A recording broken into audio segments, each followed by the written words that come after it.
నమస్కారం అండి. నా పేరు విజయ్ నాగబేరు. థ్యాంక్స్ అలాట్ మన రెస్పెక్ట్ సినిమా ఛానల్ని ఇంతగా ఆదరిస్తున్న ప్రతి ఒక్కరికి చాలా చాలా థ్యాంక్స్.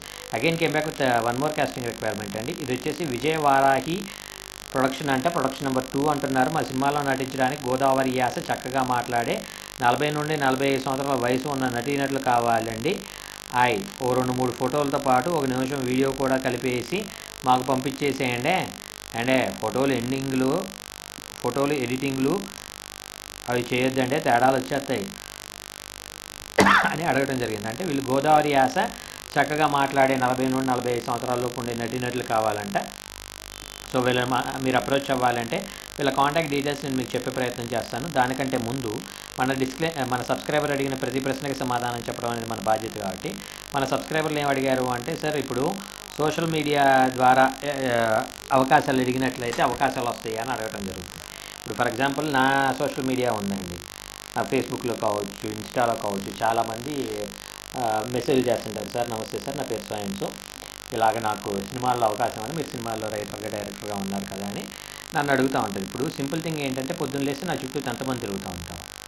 23 సంవత్సరాల నుండి ఇండస్ట్రీలో ఉన్నాను. నాకు ఎంతమంది ఆర్టిస్టులు పరిచయం ఉంటారు. సీనియర్ మోటా ఆర్టిస్టుల దగ్గర నుండి ఒక మోస్తారు హీరో వరకు కూడా, మంచి హీరోల వరకు కూడా పరిచయాలు ఉంటారు కదా. వీళ్ళల్లో ఎంతమంది నన్ను అవకాశాలు అడుగుతూ ఉంటారు. వీళ్ళల్లో ఎంతమంది అన్న నమస్తే అని పొద్దున్న లేస్తే నాకు అప్రోచ్ అవుతూ ఉంటారు. అన్న టీ తాగుదామని ఎంతమంది పిలుస్తూ ఉంటారు, ఎంతమంది టిఫిన్కి పిలుస్తూ ఉంటారు, ఎంతమంది లంచ్కి పిలుస్తూ ఉంటారు, ఎంతమంది సాయంత్రం బాటిల్ ఓపెన్ చేద్దామన్నా అని అడుగుతూ ఉంటారు, ఎంతమంది అన్న కొంచెం ఏమైనా లాంగ్ డ్రైవ్ వెళ్ళొద్దాం, షిరిడీ వెళ్ళొద్దామా, తిరుపతి వెళ్ళొద్దామా, శ్రీశైలం వెళ్ళొద్దామా, నా కారు నాదే, పెట్రోల్ నాదే, ఖర్చు అంతా నాదే, మీతో టైం స్పెండ్ చేయడం అనేది నాకు చాలా ఒక హ్యాపీనెస్ ఇస్తుంది అని ఎంతమంది తిరుగుతూ ఉంటారు. వీళ్ళందరినీ కాదని ముఖపరిచయం లేని మిమ్మల్ని పిలిచి నేను మీకు అవకాశం ఇస్తానని ఎందుకు అనుకుంటున్నారు? ఇక్కడ సింపుల్ థింగ్ ఏంటి అంటే, ఇక్కడ సినిమా ఇండస్ట్రీలో మేమేదో కట్టలు కట్టేస్తున్నాం, ఆ కట్టలతో బిల్డింగ్లు కట్టేస్తున్నాం భ్రమంలో బయటకు వచ్చేసింది. అలాగ కట్టలు కొట్టే పొజిషన్ మాకు రావాలి అంటే మా పేరు సుకుమార్ అవ్వాలి, మా పేరు రాజమౌళి అవ్వాలి, మా పేరు అనిల్ రావుపూడి అవ్వాలి, మా పేరు బోయపాటి సీన్ అవ్వాలి. అలాగే రైటర్ల దగ్గరకు వచ్చేటప్పటికి మా పేరు త్రివిక్రమ్ అవ్వాలి, లేదంటే మా పేరు పోసాన కృష్ణమురళి అవ్వాలి, లేదంటే మా పేరు కొరటాల శివ అవ్వాలి, లేదంటే మా పేరు డైమండ్ రత్నబాబు అవ్వాలి. డైమండ్ రత్నబాబును కూడా ఇప్పుడు ఎగ్జిమ్ చేసేయచ్చు. సో నేనేమంటాను అంటే, మా పేరు అదైతే మీరు అన్నట్లుగా మాకు కట్టలు వస్తున్నప్పుడు మేము ఏదైనా హెల్ప్ చేయడానికి పాసిబిలిటీస్ ఉంటాయి. ఇలాంటి ఒక పర్టికులర్ సినారియోలో నాకేంటంటే, నాకు ఫర్ ఎగ్జాంపుల్ శ్రీశైలమో, షిరిడీనో, తిరుపతో, విజయవాడ వెళ్ళాలనిపించినప్పుడు నాకు నా దగ్గర రూపాయి ఖర్చు లేకుండా మొత్తం ఖర్చు చూసుకుని వెళ్ళి ఒక వ్యక్తి నాకు పక్కన ఉన్నప్పుడు నాకు అతనితో టైం స్పెండ్ చేయడం అనేది ఒక కంఫర్ట్ అనిపిస్తుంది. అతనితో టైం స్పెండ్ చేసినప్పుడు అతనితో ఒక రోజు 2 రోజులు నేను ట్రావెల్ అవుతాను. అతను ఏంటనేది నాకు అర్థమవుతుంది. అర్థమైనప్పుడు ఓకే, ఇతనిలో ఉన్న ప్లస్లు ఇవి, మైనస్లు ఇవి. ఇప్పుడు నాకు మా అమ్మ నాన్న గురించి, మా అన్న తమ్ముడు గురించి, మా అక్క చెల్లి గురించి ఎంత నా భార్య గురించి కావచ్చు, నా బిడ్డల గురించి కావచ్చు ఎంత బాగా తెలుసో, ఎందుకంటే ఆల్మోస్ట్ నా భార్య బిడ్డలతో నేను 10-12 ఇయర్స్ నుండి నేను ట్రావెల్ అవుతున్నాను. సో వాళ్ళ మంచి ఏంటి, వాళ్ళ చెడు ఏంటి, వాళ్ళ ఇష్టం ఏంటి, అయిష్టం ఏంటి అనేది నాకు తెలుసు. కాబట్టి దానికి తగ్గట్టు వాళ్ళు ఏది ఇస్తే ఇష్టపడతారనేది నాకు తెలుసు. కాబట్టి ఆ ఇష్టాన్ని తీసుకొచ్చి నేను ఇస్తాను. అలాగే మీతోటి నాకు కనీసం ఒక రోజు 2 రోజులు ట్రావెల్ ఉన్నట్లయితే మీలో ఏది మంచి ఏది చెడు అనేది నాకు ఒక ఐడియా ఉంటుంది. దాన్ని బట్టి నేను ఎక్కడ మిమ్మల్ని రెఫర్ చేస్తే మీరు సక్సెస్ అవడానికి పాసిబిలిటీస్ ఉంటాయి అనేది నేను రెఫర్ చేయగలుగుతాను. అలా ఇప్పుడు మా నరేషే ఉన్నాడు. మా నరేష్ ఆల్మోస్ట్ 1.5 ఇయర్ నుండి ట్రావెల్ అవుతున్నాడు నాతో. ట్రావెల్ అవుతున్న సందర్భంలో నేను ఆయన్ని ఇప్పుడు నాకేంటంటే ఇది ఒక పెద్ద జగల్ బాక్స్ లాంటిది అనమాట. ఈ జగల్ బాక్స్ ఏంటి అంటే, ముందు నాకు సగం అర్థం కాదు. మంచి ఏంటి చెడు ఏంటో నాకు అర్థం కాదు. కాసేపు ఫోన్లు ఎత్తాడు, కాసేపు ఫోన్లు ఎత్తాడు, కాసేపు ఎక్కడ ఉన్నావా అంటే గంట క్రితం ఎక్కడ ఉన్నాను సార్ అంటాడు. గంట తర్వాత ఫోన్ చేసి ఊర్లో ఉన్నాను సార్ అంటే, వాళ్ళ ఊరు ఇక్కడ నుండి 4 గంటల ప్రయాణం అనే విషయం నాకు తెలుసు. మరి గంటలో ఎలాగ వెళ్ళిపోతాడు అనేది ఎప్పటికీ నాకు అర్థం కానీ ఒక చాలా పెద్ద క్వశ్చను. అయితే ఇప్పుడు సరే, ఈ మొత్తం వదిలేస్తే ఇప్పుడు నేను అతను అసిస్టెంట్ డైరెక్టర్గా రెఫర్ చేద్దాము అని నేను 2-3 సార్లు అడిగాను అతన్ని. బాబు మరి ఏంటి డైరెక్షన్ డిపార్ట్మెంట్లో జాయిన్ అవుతావా, ఫలానా దగ్గర రిక్వైర్మెంట్ ఉందా, ఫలానా దగ్గర రిక్వైర్మెంట్ ఉందంటాను. లేదు సార్, వాళ్ళందరూ వాళ్ళ మెచ్యూరిటీ ఉండదు, నేను మీ దగ్గరే పనిచేస్తాను. సరేలే, మనం ఎప్పుడు అయినప్పుడు చేద్దాము, ఈలోపు మనతో పాటు రైటింగ్కి తీసుకొని వెళ్దాం అంటే, ఇప్పుడు డబ్బులు ఇచ్చే రైటింగ్లు కొన్ని ఉంటాయి, నా అసిస్టెంట్లకు డబ్బులు ఇస్తారు.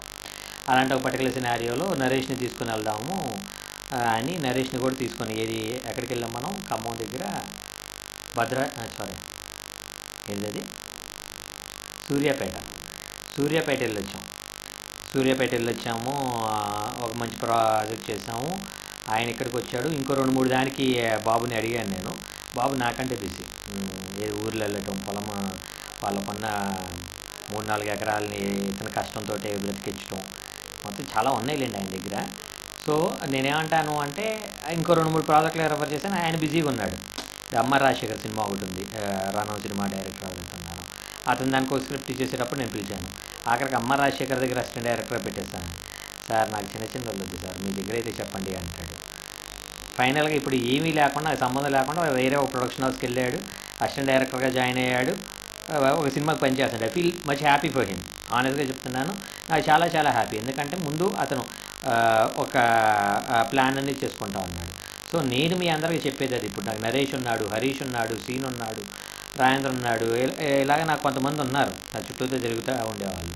వీళ్ళని కాదని ముఖ పరిచయం లేని మిమ్మల్ని పిలిచి నేను అవకాశం ఇస్తానని ట్రాన్స్ఫర్ బయటికి రండి. అలాగే ఎవరైనా కానీ మీకు సోషల్ మీడియాలో అవకాశం ఇస్తానంటే ముందు నమ్మకండి, మోసపోకండి. ఇప్పుడు వాడి ఇండస్ట్రీలో ఎంతకాలం నుండి ఉండొచ్చు, వాడు ఎంతమందికి అవకాశాలు ఇవ్వడానికి పాసిబిలిటీస్ ఉంటాయి. వాళ్ళు ఎవరికి ఇవ్వకుండా మిమ్మల్ని అడుగుతున్నాడు అంటే వాడి ప్లాన్ ఆఫ్ యాక్షన్ ఏమై ఉండదు.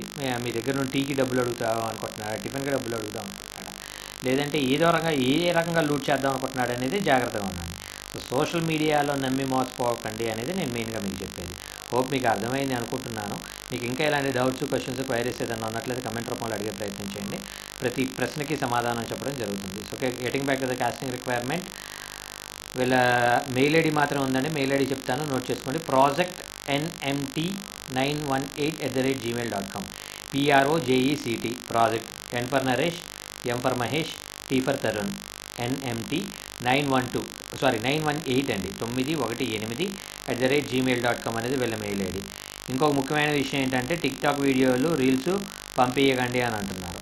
సో వీళ్ళకి మీరు అప్రోచ్ అవ్వండి. డిస్క్లైమర్ మీ అందరికీ తెలిసిందే కదా, నేను పెట్టే ఏ పర్టికులర్ కాస్టింగ్ రిక్వైర్మెంట్కి నాకు ఎటువంటి వ్యక్తిగతమైన లావాదేవీలు లేవు. వీళ్ళెవరో కూడా నాకు తెలియదు. వీళ్ళలో ఎవరైనా మిమ్మల్ని డబ్బులు అడిగినా, మోసం చేసే ప్రయత్నం చేసినా నమ్మకండి, మోసపోకండి, జాగ్రత్తగా ఉండండి.